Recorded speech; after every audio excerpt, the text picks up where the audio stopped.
سلامونه ګران دوستانو د او پی ډي اکاډمي یوټیوب چینل ته ښه راغلاست. هیله ده چې روغ او جوړ به د صحت کالي به مو په تن وي. ښه خوشحاله یم چې بیا ستاسو په خدمت کې حاضر شوم له یوې نوې ویډیو سره. دوستانو څنګه چې پوهېږئ په تېره ویډیو کې موږ د انکرپټ یعنې یو ډاکومنټ باندې څنګه پاسورډ ولګو. اول د فایل منیو په برخه کې په انفو کې زموږ درس و چې یو څه اوږد شولو او د هغې څخه مو الویز اوپن ریډیان هم لږ څه تشریح کړل چې د همدې برخې مربوط کېږي. انکرپټ پاسورډ باندې وغږېدو، ریسټرکټ ایډیټینګ باندې وغږېدو. نو دوستانو نن راځم د ریسټرکټ اکسس اډ ډیجیټل ساین مارک از فاینل او انسپیکټ برخې ته. نو دوستانو ریسټرکټ اکسس څه شی دی؟ ریسټرکټ اکسس کله چې تاسو یو ډاکومنټ جوړ کړی وي غواړئ چې دغه ډاکومنټ دې څوک کاپي نه کړي یا د پرنټ نه کوي یا د ایمیډیټ پکې ونه کړي، هغه وخت کې کار کوي. خو کله دغه کار کوي یعنې دوستانو تاسو مجبور یئ چې ستاسو په دغه ډاکومنټ باندې د IRM فایل ولرئ. یعنې IRM څه شی دی؟ انفارمیشن رایټ منیجمنټ په نوم آنلاین سیستم دی کوم چې دغه ستاسو ډاکومنټ چې دی دغه به هلته راجسټریشن یعنې جوړوئ تاسو دغه د کاپي کولو او د پرنټ یا د ایډیټ وړ نه شي، یعنې ایډیټ او کاپي یا پرنټ پکې ونه شي. نو دوستانو دغه آنلاین مربوطېږي، یعنې دغه کار آنلاین کېږي. که تاسو غواړئ دغه کار وکړئ نو آنلاین ډول نه یې کولی شئ چې د رایټ منیجمنټ سروس سره کانیکټ شئ، هغلته بیا خپل معلومات تاسو اچولی شئ. بل د دوستانو اډ ډیجیټل ساینچر دی. اول دغه ساینچر یعنې د امضا په معنا دی. تاسو کله کولی شئ چې یو امضا یو ډاکومنټ ته اضافه کړئ. د امضا جوړول په خپله په کمپیوټر کې کېږي. د دې په اړه به هم یوه ویډیو انشاءالله جوړو چې څنګه کولی شو ډیجیټل امضا یا ساین جوړ کړو. خو کله چې تاسو په یو ډاکومنټ باندې یو ساینچر اپلای کوئ تاسو باید هغه کوم ډاکومنټ چې دی هغه ساینچر یا دغه امضا سپورټ کړلی شي.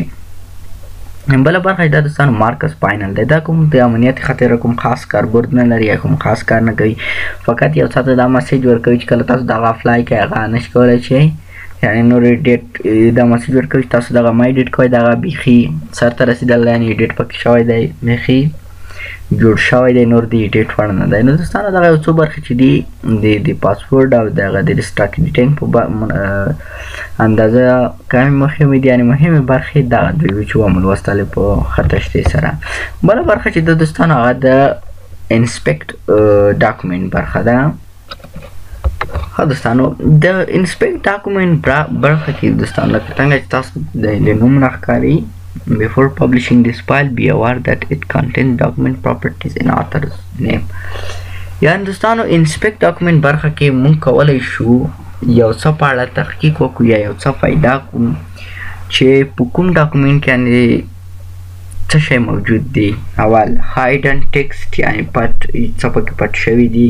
فرض مثال یو ټیکسټ پکې استعمال شوی دی هغه پټ شوی دی یا نور داسې څه، یا هم زموږ قابلیت وګورو د ډاکومنټ په اړه چې موږ څومره لاسرسي لرو، څومره ایډیټ پکې کولی شي، څومره موږ ته لیکوال اجازه راکړې ده، یا چې کمپټیبلیټي یا دغه د فایل کوم کمپټیبلیټي چې ده دغه وګورو، یعنې چې کوم ورژن فرض مثال موږ سره 10 ورژن دی، دوی دغه ډاکومنټ موږ ته په 2019 ورژن کې راکړی دی.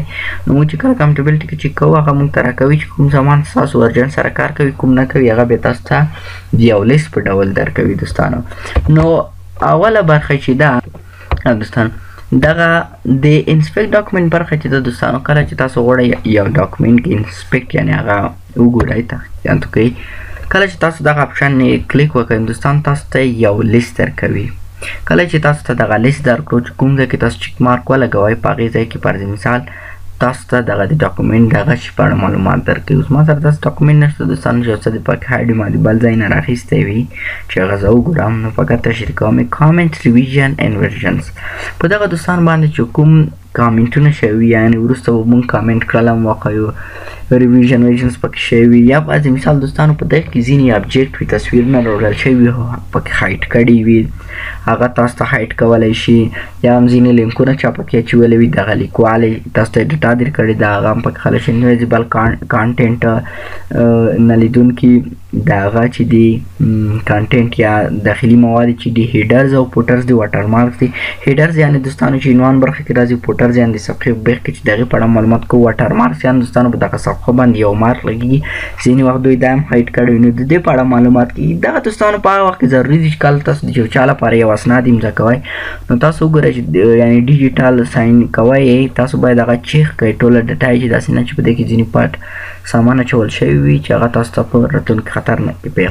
نو دوستانو تاسو کې چې کوم څه تاسو هغه د ضرورت په بنیاد تاسو دلته ولولئ، هغه چې کوم یو تاسو ته ضروري په هغې کې چیک ولګوئ. فقط که چیک نه و پکې هغه نه خیبر مثال زه دلته چیک کوم، دغه د نور نه چیک باید لرې کړم چې ما ته دغه یو اپشن وښیي. باید انسپیکټ باندې کلیک وکړئ، ستاسو لپاره هغه لیست وړاندې کوي چې کوم سامان هایډ یا ډاکومنټ ته وړي. او بله برخه چې د دوستانو هغه د چیک اکسیسیبیلیټي برخه ده.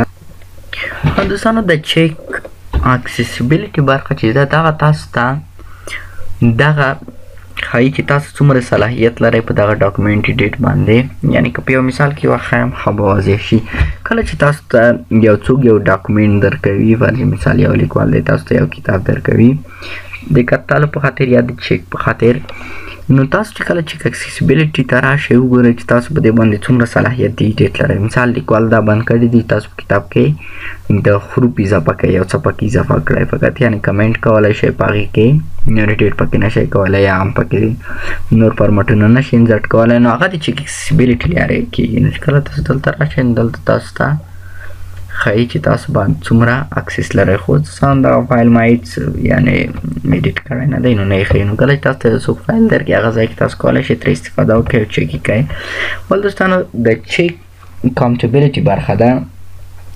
دغه چې دی اوسنی یو ډاکومنټ چې دی یا یو اوسنی سند چې دی دغه د مخکیني ورژن یو سند سره تاسو ته بررسي کوي یا یې څېړي ستاسو لپاره.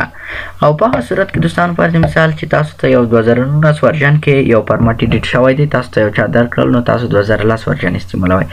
نو کله چې تاسو دغه خپل کمپیوټر ته واچوئ 2010 ورژن کې تاسو ایډیټینګ شروع کوئ نو تاسو ته هلته ښیي چې کله چیک کاونټیبلیټي ته راشئ نو تاسو ته په واضح ډول یو لیست درکوي چې فرض مثال 2010 ورژن نشي کولی چې دغه برخه یا دغه برخه ایډیټ کړي یا یې سپورټ کی. نو دوستانو دغه هم په هغه صورت کې چې تاسو سره داسې ورژن یو څه در سره وي کولی شئ. بله برخه چې دا دوستانو هغه د منی ډاکومنټ برخه ده. په منی ډاکومنټ کې دوستانو دوه کارونه کولی شئ او ریکورډ آنسیو ډاکومنټس دي. کله چې دوستانو تاسو د کمپیوټر څخه استفاده کوئ په یو وخت کې ستاسو نه فرض مثال یو ډاکومنټ کې لګیئ هغه لیکئ، ستاسو څخه هغه سیو مونه کړلو فرض مثال یا برکاته شو یا په هر صورت چې وي هغه تاسو سیو نشو کړلی یعنې همداسې ترې ووتئ. نو کله چې تاسو د منی ډاکومنټ برخې ته راشئ د ریکور آنسیو ډاکومنټس باندې کلیک وکئ نو تاسو چې څومره ډاکومنټونه نوي سیو کړي هغه دلته درته ښیي. دوستانو دغه تاسو ګورئ دا ما نه دي سیو کړي. نو مثال زه د سم ټریټیک آپشن اف ټریټینګ زه دغه ډاکومنټ خلاصوم اوپن کړئ زما لپاره. تاسو وینئ دوستانو دغه ما نه و سیو کړی، دغه یې زما لپاره ریکور کړو. بله برخه چې دا دوستانو دغې د منی ډاکومنټ برخه چې د هغه ریکور آنسیو ډاکومنټس ته زه بیرته یو نیو خلاص کړم. ها دوستانو تاسو پوه شول چې دغه یعنی هغه ډاکومنټونه چې تاسو سیو نه هغه ستاسو لپاره ریکورډ کوي. نو کله چې ریکورډ ډاکومنټس راغلو تاسو هغه سیو کولی شئ د دغې لاره د سیوازه لاره چې دلته یې تشریح کوو چې سیو او سیواز څه دی. ریکور آنسیو ډاکومنټس یو بل ډاکومنټ هم ریکور کولی شئ. دې باندې هم پوه شو دوستانو یو زه یو نوی ډاکومنټ خلاص کړم. ښه بیا راځم د انفو برخې ته دوستانو. دویمه برخه کې ډیلیټ آل آنسیو ډاکومنټس یعنې دوستانو تاسو دغه آنسیو ډاکومنټونه چې دي دغه ستاسو ټول ځي د کمپیوټر حافظې ته، یعنې څومره ډاکومنټونه چې ستاسو ځي د کمپیوټر حافظې ته هغه هلته پاتې کېږي نو یو ځای ونیسي. نو دوستانو که تاسو دغه انسیوډ یا غیر سیو شوي ډاکومنټونه کومه چې سیو کړي نه دي هغه نه پکار دلته تاسو کلیک وکړئ دوستانو تاسو هغه ټول له منځه وړلی شي، یعنې هېڅ کپي به هم پاتې نه شي په مکمله توګه له منځه ځي. ښه دوستانو دغه اپشنونه مو ټول په خلاص ډول تاسو ته وویل. بله برخه چې د دوستانو هغه د پراپرټیز برخه ده. په پراپرټي برخه کې دوستانو ځینې حالات کې تغییر راتللی شي او ځینې حالات کې نشي راتللی. مثال دوستانو دغه ډاکومنټ چې دی تاسو ته معلومات درکوي چې یو پیج دی ورډ 0 لغتونه پکې استفاده شوي دي. زه به بل ډاکومنټ خلاص کړم دوستان. په کې یو څه ډېر لغات استفاده شوي وو. انفو دغه دوستان وګورئ دا درته ښیي که نه چې حجم څومره دی. دغه فایل چې دی 340 کیبای دی یعنې د MB څخه کم سایز دی. 12 صفحې لري 809 لغاتو پکې استفاده شوي دي. ټوټل ایډیټینګ ټایم 1 منټ کې دغه ایډیټ شوی دی وخت نیولی. هر ټایټل زه دلته ټایټل ورکولی شم. فرض مثال ټایټل ورکوم کورونا یعنې دغه ټاپک چې دی دغه د کورونا په اړه دی. هر ټګ یعنې ټګز هغه وخت استفاده کېږي دوستانو چې د دغې مربوطات یو څه وي هغه ټګ کولی شئ. بل دوستانو ټګ کې زه پر مثال ورته لیکم چې ورډ دلته لیکم چې ورډ نړۍ سره ارتباط لري ورډ. بل دوستانو اډ کامنټس یعنې تاسو دلته یو کمنټ لیکلی شئ او نظریه لیکلی شئ چې دغه ډاکومنټ لږ څه ډېر تشریح کړي. زه دلته لیکم چې this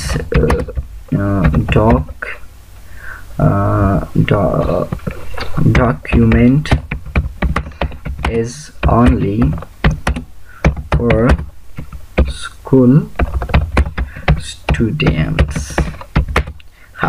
ما دوستانو دلته ولیکل چې دغه کوم ډاکومنټ چې دی دغه یوازې د ښوونځي د شاګردانو مربوط کېږي. نو دا یو نظریه شو چې هر څوک یې ګوري هغه بیا پوهېږي چې دغه د چا مربوط دی. last modified created last printed یعنې په دغه تاریخ دغه جوړ شوی دی دوستانو. پرنټ شوی کله دی تر اوسه هم پرنټ کړی نه دی. آتور یعنې دغه لیکوال څوک دی دوستان. دلته تاسو دغه د لیکوال کوم معلومات چې دي هغه په اول سر کې هغه حسابولی شئ یعنې اچولی شئ. دغه هم کېږي. مثال دوستانو دغه تاسو وینئ دلته د دغه نوم یې ورکړی دی که نه. دا غواړم ایډیټ کړم.